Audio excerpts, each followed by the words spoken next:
My name is Daniel, and I'm about to tell you the most unexpected story of my life. It's about my roommate, the words he said one random Tuesday night, and how everything I thought I knew got turned completely upside down. Let me start at the beginning. I moved to New York City right after college, chasing the dream of making it as a freelance photographer. The city was expensive, my savings were limited, and I desperately needed a roommate. That's when I found Owen's ad on Craigslist. Straight guy, 24, looking for clean, responsible roommate, two-bedroom in Brooklyn, $1,200 month. I responded, we met for coffee, and within a week I'd moved into the spare room. Owen was exactly what his ad promised: straight, responsible, and surprisingly easy to live with. He worked in finance, kept banker's hours, and had his life together in a way I envied. He was also objectively attractive: tall, athletic build from his college lacrosse days, dirty blonde hair, and these intense green eyes that seemed to see right through you. Not that I noticed. Okay, I noticed. But I'm gay and he was straight, so I filed that observation away under irrelevant but aesthetically appreciable and moved on with my life.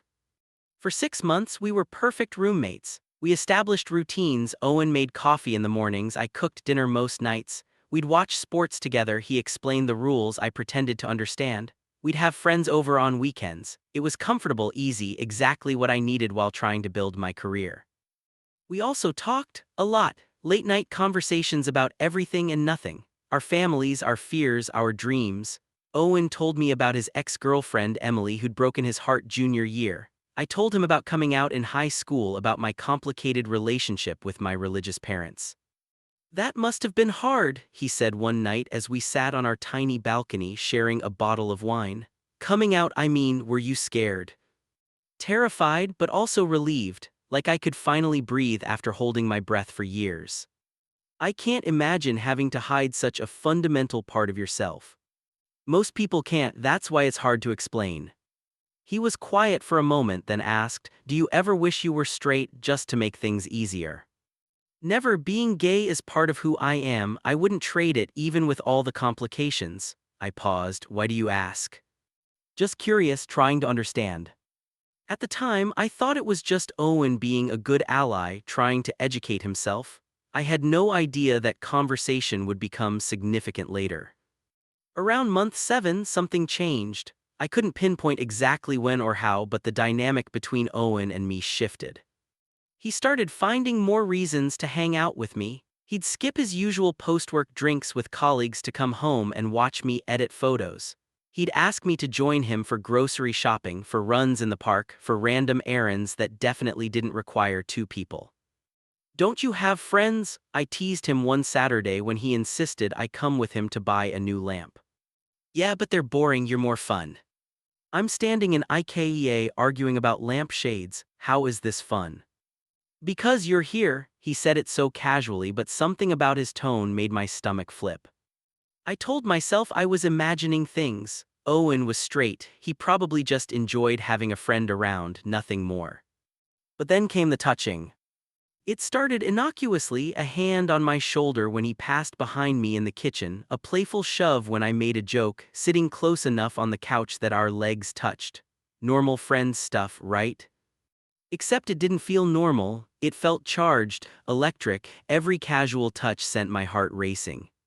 I started creating distance, making excuses to not hang out, spending more time in my room. Because I knew where this was heading, I was developing feelings for my straight roommate. Again. And I'd been down this road before, knew exactly how it ended: heartbreak, awkwardness, and eventually finding a new place to live.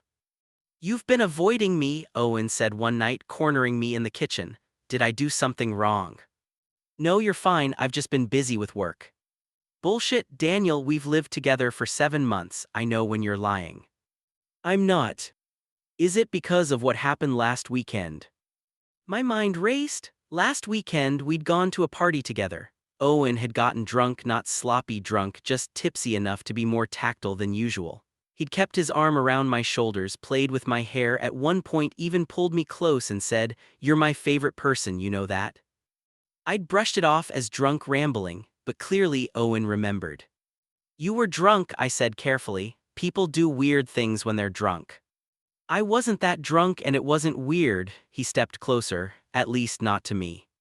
Owen, what are you doing? I don't know, he admitted. That's the problem. I don't know what I'm doing or why I'm doing it or what any of this means. But I know I miss you when you're not around. I know I look forward to coming home because you're here.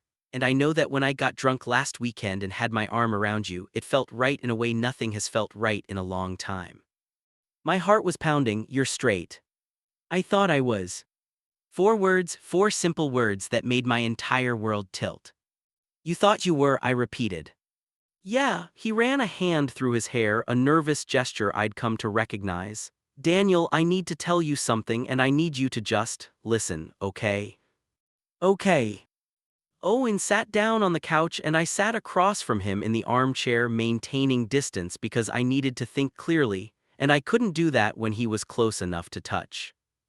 I've been thinking about this for months, he started. Actually, probably longer than that, but I only started consciously thinking about it recently, and I'm just going to say it because if I don't say it now, I'll lose my nerve. He took a deep breath. I think I have feelings for you, romantic feelings, and before you say anything, I know how this sounds. I know I'm the straight roommate having a sexuality crisis, and this is probably just me being confused or lonely or whatever. But Daniel, I've been with enough people to know what attraction feels like. And this, what I feel when I'm around you, it's not friendship, it's not confusion, it's something more. I couldn't breathe, couldn't think, this couldn't be happening. When did you? I started, but he cut me off.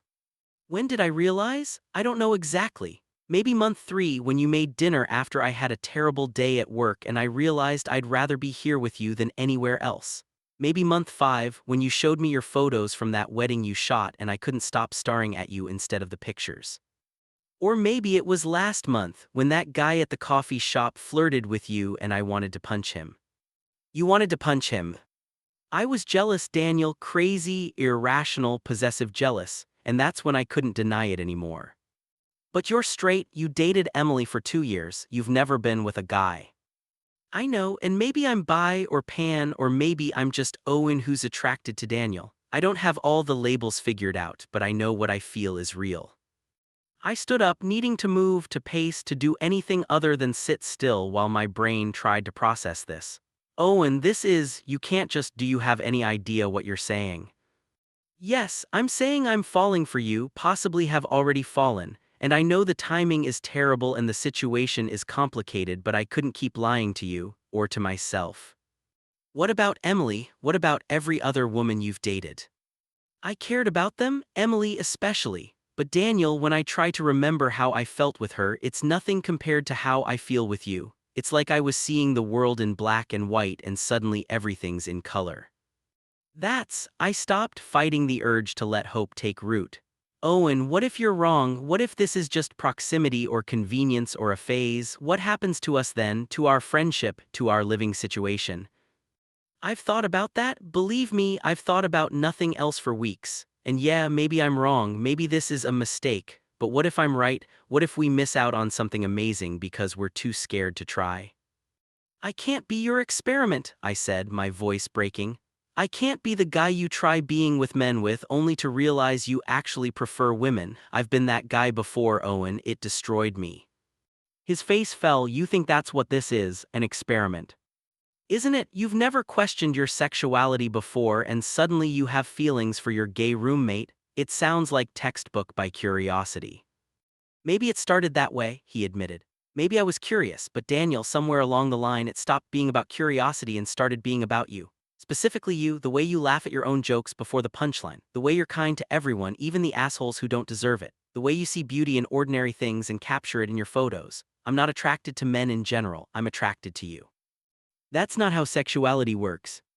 How do you know? How does anyone know? Maybe sexuality is more fluid than we think. Maybe some people are straight until they meet that one person who changes everything. I don't have all the answers, Daniel, I just know what I feel. I spent the rest of that night in my room, my mind racing. Owen had feelings for me, my straight roommate, well, apparently not so straight roommate, had actual genuine feelings for me. Everything I'd carefully buried for months, the attraction, the longing, the hope I'd refused to acknowledge came flooding back. Because the truth was I had feelings for Owen too. I'd had them almost since we moved in together. I just learned to live with them the way you learn to live with chronic pain. But this changed everything. Around 2 a.m. I heard a soft knock on my door. Daniel, you awake? Yeah. Can I come in? I opened the door to find Owen standing there in pajama pants and a t-shirt, looking as exhausted and conflicted as I felt. I can't sleep, he said, and I know you can't either because I heard you packing. Sorry. Don't be, I know I dropped a bomb on you tonight, you're allowed to pace, he hesitated. Can we talk more calmly this time? We sat on my bed, backs against the wall, careful not to touch. I need to know something, I said, and I need you to be completely honest. Anything. If this doesn't work out, if we try this and you realize you're actually straight or you're not as into me as you think, can you promise me we'll still be friends, that we can still live together without it being weird? He was quiet for a long moment. I can't promise that because I can't predict the future, but I can promise I'll try. I can promise I care about you enough that I don't want to lose you from my life regardless of what happens romantically. That's not very reassuring. I know, but it's honest. He finally looked at me. Daniel, I'm scared too. I'm terrified, actually. I'm about to potentially blow up my understanding of my own sexuality. I might lose friends, might disappoint my family, might face discrimination I've never had to deal with before. But I'm willing to risk all of that for the chance to be with you. So the question isn't whether I'm sure about my feelings. The question is whether you're willing to take a chance on me. Could I risk my heart on someone who was just figuring out their sexuality? Someone who might wake up in 6 months and realize this was all a mistake? But then I looked at Owen, really looked at him, saw the vulnerability in his eyes, the fear mixed with hope, and I realized he was taking just as big a risk as I was, maybe bigger. I have feelings for you too, I said quietly. I've had them for months, I've just been trying to ignore them because I thought, well, you know what I thought. That I was straight and unavailable. Yeah, and now you're telling me you're not straight, or at least not entirely straight and very much available, and I don't know what to do with that information. What do you want to do with it? I thought about it, really thought about it. I want to try, I want to see where this goes, but Owen, we need to go slow, we need to communicate constantly, and the first sign that this isn't working, we talk about it. No ghosting, no passive-aggressive behavior, no letting it fester. Agreed, so we're doing this, we're actually doing this. I think we are. He smiled, that full, genuine smile that had always made my heart skip, and reached for my hand. Can I kiss you? You want to kiss me right now, at 2 a.m. after an emotionally exhausting conversation? I've wanted to kiss you for months, I'm not waiting another minute. When Owen kissed me, it was nothing like I'd imagined. It was soft and tentative, questioning, his hand cupping my face like I was something precious. I kissed him back and something clicked into place, a rightness I'd never felt with anyone else. When we pulled apart, we were both smiling. Wow, he breathed. Yeah, wow. Was that okay? I've never kissed a guy before, so I wasn't sure if. It was perfect. I pulled him back for another kiss, this one deeper, more confident, his arms wrapped around me and I could feel his heart pounding against my chest. We spent the rest of the night just kissing, talking, kissing some more, exploring this new dynamic carefully, excitedly, like we were discovering something precious. I can't believe this is happening, Owen said around dawn as we lay side by side in my bed, exhausted but exhilarated. Yesterday I was the guy pinning for his roommate, today I'm the guy who gets to hold his roommate. Boyfriend, I corrected, if we're doing this, I want it official. I'm not doing the we're just seeing where this goes thing, are we together or not? We're together, definitely together, he kissed my forehead. You're my boyfriend, that's going to take some getting used to. Regrets already? Not even slightly, just processing. This time yesterday I identified as straight, now I'm lying in bed with my boyfriend, it's a lot. We can go slower if you need. No, I don't want slower, I want this, I want you, he pulled me closer. I'm just wrapping my head around how much my life just changed. For better or worse? Definitely for better. The next few weeks were a blissful bubble. Owen and I navigated our new relationship carefully, learning each other in new ways. We decided to keep it private at first, not because we were ashamed, but because Owen needed time to process his sexuality before dealing with other people's reactions. I need to tell people, he said one Sunday morning as we made breakfast together, starting with my parents. Are you sure you're ready? No, but I don't think I'll ever feel ready, might as well rip off the Band-Aid. He called his parents that afternoon. I sat next to him on the couch, holding his hand as he stumbled through the explanation. Mom, Dad, I need to tell you something. I'm dating someone. His name is Daniel and he's my roommate and I think I'm bisexual or pansexual. I'm still figuring out the exact terminology, but the important thing is I'm in a relationship with a man and I'm really happy. There was a long silence on the other end, then his mom's voice, careful and controlled. How long has this been going on? About 3 weeks officially, but I've had feelings for a while. And you're sure about this? You're not just confused? I'm sure, Mom. His dad spoke up. Owen, we love you, that's not going to change, but we need some time to process this. It's unexpected. I know, and I'm not asking you to understand everything right away. I just needed you to know. After he hung up, Owen sat there for a long moment processing. How do you feel? I asked. Relieved, scared. They didn't disown me, but they didn't exactly throw a party either. It took my parents 2 years to really accept it. Give them time. Did they eventually come around? They're trying. We're not as close as we used to be, but we're working on it. That's all you can ask for. He leaned against me. Thank you for being here. I couldn't have done that without you. You absolutely could have, but I'm glad you didn't have to. Not everyone reacted as calmly as Owen's parents. Some of his friends were supportive, others weren't. His buddy from college, Brad, called him a week after he came out. I could hear Brad's voice through the phone, loud and aggressive. What the fuck, man, you're gay now since when? I'm not gay, I'm bi or pan, and it's not since when. I've probably always been this way, I just didn't realize it. That's bullshit. You dated Emily for 2 years, you were obsessed with her. I cared about Emily, I still do, but caring about women doesn't mean I can't also be attracted to men. This is because of Daniel, isn't it? He turned you gay. That's not how it works, Brad. You can't turn someone gay. Whatever, man, this is fucked up. Don't expect me at your next gay pride parade. Owen hung up, his face tight with anger and hurt. I'm sorry, I said. Don't be. Brad's an asshole. I should have realized that years ago. But he was your friend. He was a friend who only accepted me as long as I fit his idea of who I should be. That's not real friendship. We also faced challenges in our own relationship. Owen was still figuring out his sexuality, which meant there were days he questioned everything. Days he panicked and wondered if he'd made a mistake. Days he missed the simplicity of being straight. I don't think I can do this, he said one night after a particularly difficult day at work where colleagues had made uncomfortable jokes about his lifestyle choice. Do what? Be bi, be out, deal with everyone's opinions and judgments. It's exhausting, Daniel. I know, I said gently. Being queer is exhausting, but Owen, you can't go back in the closet. You can't unknow what you know about yourself.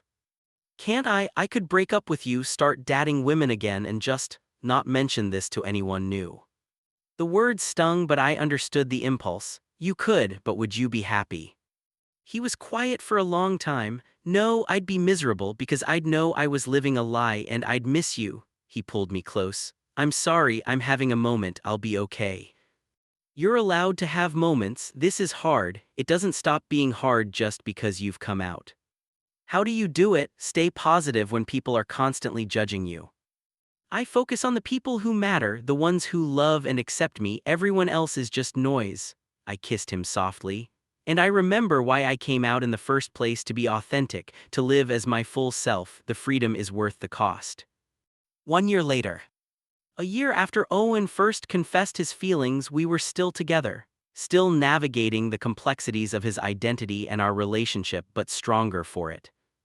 Owen had fully embraced being bi. He joined LGBTQ+ groups, went to Pride, dragging me along despite my protests that it was too crowded, and even became an advocate at his workplace for LGBTQ+ inclusion.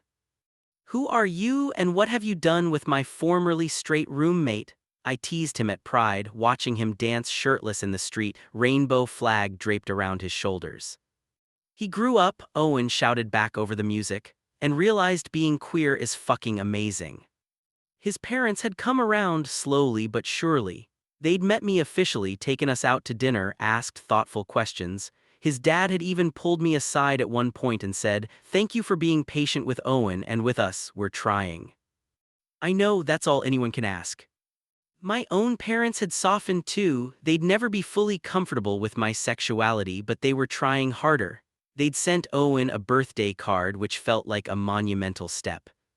We'd also moved to a bigger apartment, a one-bedroom this time, because we didn't need separate spaces anymore. We'd built a life together, shared friends, shared routines, shared dreams. "Remember when you thought I was just confused?" Owen said one night as we cooked dinner together. "I remember thinking you might be experimenting, yeah. Were you right? Was I?" "No, this isn't an experiment, Daniel, this is my life."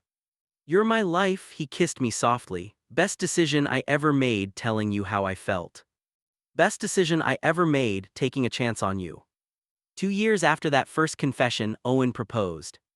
We were at the same Brooklyn coffee shop where we'd first met to discuss being roommates, full circle. "I've been thinking," Owen said as we sat in our usual corner booth. "Dangerous activity for you." "Shut up," he smiled. "I've been thinking about how my life has changed since I met you, how I've changed, and I realized something." "What's that?" "I never want to stop changing with you. I want 50 more years of growth and discovery and figuring out life together." He pulled out a ring box. "Daniel, will you marry me?" I was crying before he finished asking. "Yes, obviously yes." He slipped the ring on my finger and everyone in the coffee shop broke into applause. The barista brought us free lattes. An old woman at the next table wiped away tears. "I love you," Owen said. "Thank you for seeing potential in a confused straight guy who didn't know what he wanted. Turns out you knew exactly what you wanted, you just needed time to recognize it." We both did. 5 years later. It's been 5 years since Owen said those words that changed everything. 5 years of building a life together, of navigating challenges and celebrating victories. We got married in a small ceremony with close friends and family. Both sets of parents attended, tears in their eyes. Brad didn't come, we didn't invite him. Owen is still in finance, now at a more progressive company where he can be fully out. I'm still doing photography with a growing client base and a successful Instagram following. We have a dog named Pixel and are talking about adopting kids. People sometimes ask Owen if he misses being straight, if he ever regrets complicating his life by coming out. And he always gives the same answer: "I don't miss living a lie, I don't miss pretending to be someone I'm not. Yeah, being bi comes with challenges, but it also comes with Daniel, and I wouldn't trade that for anything." I never expected my straight roommate to develop feelings for me, never expected him to have the courage to act on those feelings, never expected that one conversation would lead to the love of my life. But that's the thing about life, the best moments are usually the ones you never see coming. Owen whispered those words one random Tuesday night, "I think I have feelings for you." And everything changed. For the better. Forever. The end. This story is about unexpected love, the courage to question your identity, and the magic that happens when you're brave enough to be vulnerable. Whether you're questioning your sexuality or have always known who you are, remember, it's never too late to discover new truths about yourself.